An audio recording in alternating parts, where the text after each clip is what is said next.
భారతీయ రాష్ట్ర సమితి ఎల్కతుర్తిలో నిర్వహించిన 25వ వార్షికోత్సవ సభ సూపర్ సక్సెస్ అయింది. ఇది ముఖ్యంగా గులాబీ దండుకు ఒక ఊరటనిచ్చేది, చాలా బూస్ట్ ఇచ్చే అంశం అని చెప్పొచ్చు.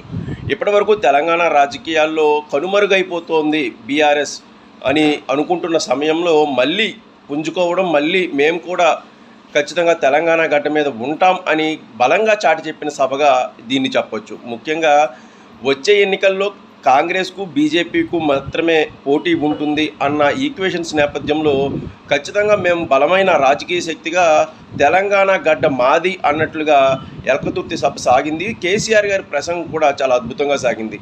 మళ్ళీ పాత కేసీఆర్ను చూశాము అన్న అభిమానుల వాళ్ళ యొక్క ఆనందంతో పాటు రాజకీయంగా మళ్ళీ బలోపేతం అవుతాము అనైతే ఒక సంకేతాలు పంపినట్లయింది. అయితే కేసీఆర్ గారి తర్వాత కేటీఆర్ గారే అని ఈ సభ ద్వారా మరోసారి నిరూపితమైంది.